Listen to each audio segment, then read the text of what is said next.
Team India की semifinal जीतने के बाद कोहली ने कहा कि मीरपुर की ये पारी अब तक की उनकी सबसे बेस्ट T20 इनिंग थी।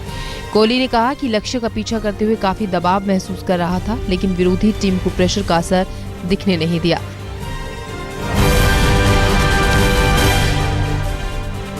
दक्षिण अफ्रीका के खिलाफ सेमीफाइनल में अश्विन ने भी सटीक गेंदबाजी का प्रदर्शन किया।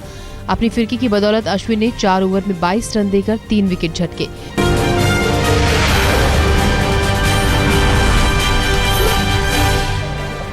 बीजेपी अध्यक्ष राजनाथ सिंह आज लखनऊ लोकसभा क्षेत्र से अपना नामांकन दाखिल करने वाले हैं। नामांकन भरने से पहले राजनाथ सिंह एक रोड शो भी करेंगे। गाजियाबाद छोड़कर अटल बिहारी वाजपेयी की कर्मभूमि लखनऊ से किस्मत आजमा रहे हैं, लिहाजा लखनऊ रवानगी से पहले आशीर्वाद मांगने भी दिल्ली स्थित उनके घर पहुंचे।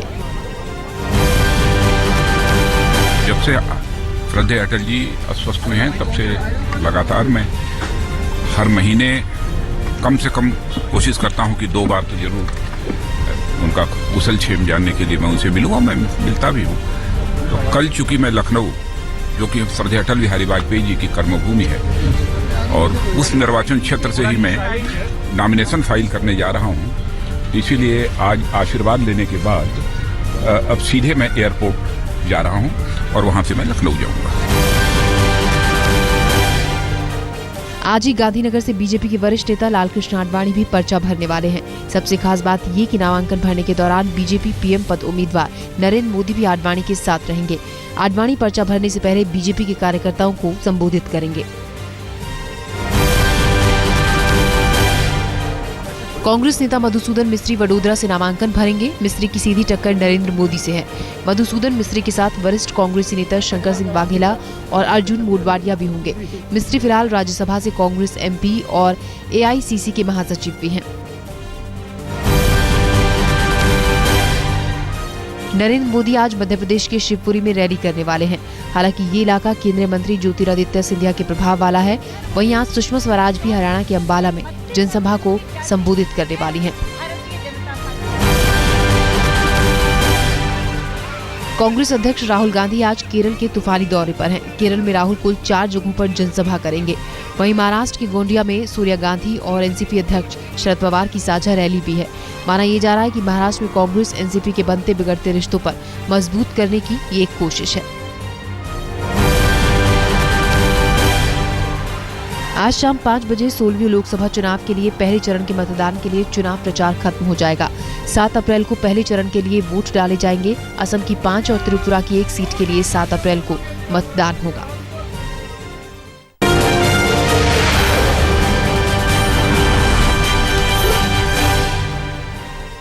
आम आदमी पार्टी ने नरेंद्र मोदी के खिलाफ पोस्टर वॉर शुरू कर दिया है। आपकी ओर से जारी इस पोस्टर में राज ठाकरे और उद्धव ठाकरे के साथ मोदी की तस्वीर दिखाई गई है और सवाल पूछा गया है कि क्या आप ठाकरे बंधुओं के साथ मिलकर उत्तर भारतीयों की रक्षा कर सकते हैं? नहीं, ये भड़काने वाली बात नहीं है। गंभीर विषय है कि किस तरह की राजनीति हम करना चाहते हैं। बांटने वाली राजनीति करना चाहते हैं या जोड़ने वाली राजनीति करना चाहते हैं। तो ऐसे लोगों को साथ में लेके वो किस तरह की भारत की परिकल्पना रखते हैं, किस तरह से लोगों को इकट्ठा लेके रख के चलेंगे, इस बात का जवाब देना चाहिए। ये बात वहाँ से उठी थी। मुंबई की अपनी पहली रैली में राज ठाकरे ने फिर महाराष्ट्र में आए दूसरे राज्यों के लोगों के खिलाफ जहर उगला है।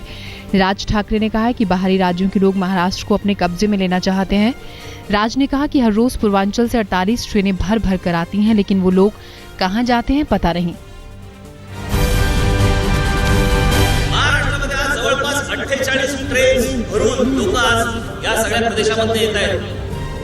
महाराष्ट्रातला नवे देशात नंबर 1 चा जिल्हा जिकडे सर्वात जास्ती स्थलांतरित येत आहेत, सर्वात जास्ती स्थलांतरित येत आहेत असा जिल्हा कुठला पाहिजे? ठाणे जिल्हा।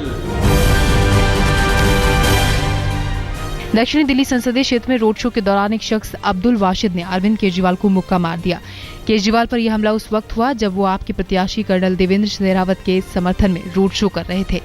हमला करने वाले शख्स ने कहा कि मुजफ्फरनगर दंगों पर केजरीवाल की चुप्पी से वो नाराज था।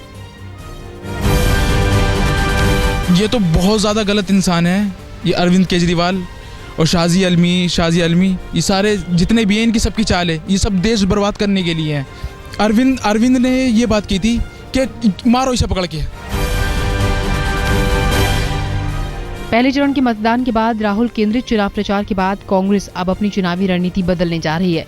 दूसरे चरण के प्रचार में पार्टी के नए चेहरों को शामिल किया जाएगा। साथ ही यूपीए के 10 सालों के कामकाज और भविष्य की योजनाओं को लोगों के सामने पेश किया जाएगा। चुनाव के मद्देनजर सोनिया गांधी और मुस्लिम धर्मगुरुओं की मुलाकात का मामला तूल पकड़ता जा रहा है। दिल्ली की जामा मस्जिद के शाही इमाम ने खुले तौर पर मुसलमानों से कांग्रेस के पक्ष में वोट डालने की अपील कर दी है। समाजवादी पार्टी ने भी जामा मस्जिद के शाही इमाम की वोट अपील का विरोध किया है। पार्टी के नेता आजम खान ने शाही इमाम से मांग की है कि वो मुसलमानों के लिए अपना बयान वापस ले। आजम का मानना है कि अल्पसंख्यक वोटों के बंटने से बीजेपी को भारी फायदा हो सकता है। बड़ी दर्दमंदाना अपील करते हैं कि इस इम्तिहानी वक्त में जबकि हमें फाशिस्ट ताकतों से लड़ने में बहुत दुश्वारी पेश आ रही है, वो अपनी कांग्रेस की हिमायत की अपील पर एक बार फिर गौर करें, क्योंकि उत्तर प्रदेश में कांग्रेस बहुत कमज़ोर है और उनकी अपील से मुसलमानों में निफाक पैदा हो सकता है, मुसलमानों की ताकत बढ़ सकती है और जब मुसलमान बढ़ेगा तो इसका सीधा फ़ायदा भारतीय जनता पार्टी को होगा।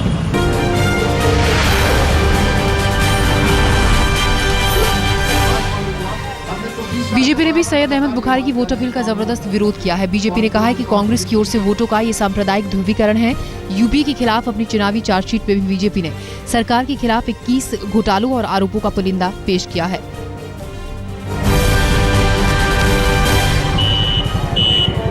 नागपुर में बीजेपी उम्मीदवार नितिन गडकरी ने चुनावी सभा को संबोधित किया। गडकरी ने कहा कि मुझे चुनाव लड़ने का अनुभव है, लेकिन लोकसभा चुनाव लड़ने का ये पहला मौका मिला है। इस बार महंगाई सबसे बड़ा मुद्दा है और चुनाव जीतकर वो नागपुर को देश का नंबर 1 शहर बनाएंगे।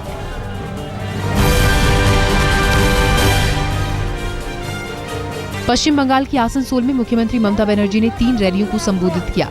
ममता के साथ तृणमूल के राज्यसभा सांसद मिथुन चक्रवर्ती भी मौजूद थे। बीजेपी के पहले का नारा हर हर मोदी, घर घर मोदी की नकल करते हुए मिथुन ने नारा दिया, घर घर दीदी, बार बार दीदी, बार बार दीदी। पटना में आज जेडीयू अपनी चुनावी मैनिफेस्टो जारी करने वाली है। इस मौके पर शरद यादव और नीतीश कुमार भी मौजूद रहेंगे।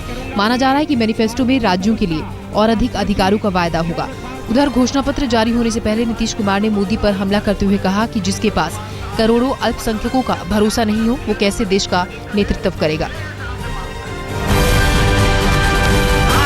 एक भी कार्रवाई नहीं हुई, एक भी कार्रवाई नहीं हुई। जवाब दे, पेट्रोलियम की बात करने आए हैं, इसका जवाब देना चाहिए। तो आप सब बहनों और भाइयों से एक ही निवेदन है, 10 तारीख को वोट पड़ेगा और अपना कीमती वोट जरूर दीजिएगा। केंद्रीय इस्पात मंत्री बेनी प्रसाद वर्मा ने फिर से नरेंद्र मोदी पर विवादित बयान दिया है। बेनी ने गोंडा संसदीय क्षेत्र की एक चुनावी जनसभा में कहा कि राहुल गांधी जिस दिन प्रधानमंत्री बनेंगे उसके 6 महीने के भीतर गोधरा दंगों पर फैसला आएगा और मोदी जेल के भीतर जाएंगे। इससे पहले ही गुरुवार को बेनी ने मोदी की तुलना एक पालतू जानवर से की थी।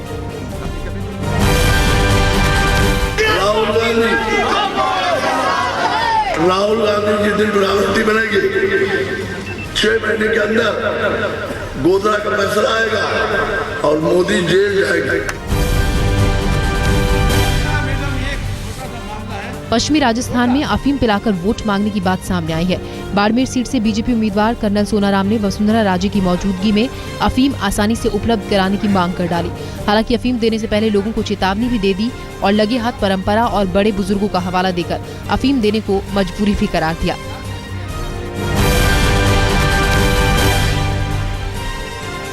लोकसभा चुनाव के मद्देनजर चुनाव आयोग के आदेश के मुताबिक यूपी में मायावती सरकार के समय पार्कों में बनी हुई सभी हाथी मूर्तियों को तत्काल रूप से ढक दिया जाए।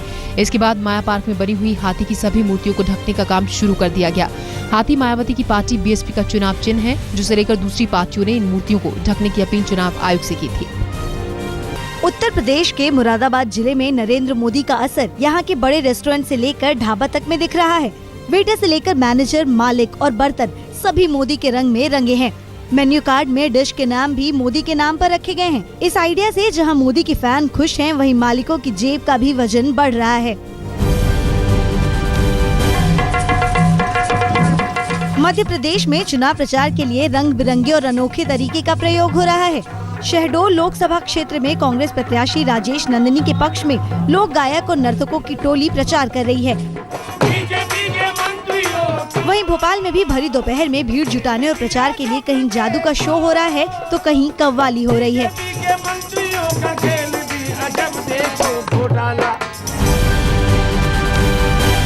मुंबई में शक्ति मिल गैंगरेप में मामले में 3 दोषियों को अदालत ने फांसी की सजा सुनाई है। तीनों दोषी बलात्कार के 2 मामलों में शामिल थे। गैंगरेप के 2 मामलों में एक नाबालिग भी है, जिसके खिलाफ सुनवाई जुवेनाइल जस्टिस एक्ट के तहत हो रही है। 2008 मालेगांव धमाकों की आरोपी साध्वी प्रज्ञा की जमानत की अर्जी बॉम्बे हाईकोर्ट ने खारिज कर दी है। प्रज्ञा को कैंसर है और मेडिकल आधार पर जमानत मांगी गई थी। कोर्ट ने कहा कि उनके सामने जो साक्ष्य हैं उसे देखकर नहीं कहा जा सकता कि साध्वी प्रज्ञा इस केस में शामिल नहीं थी।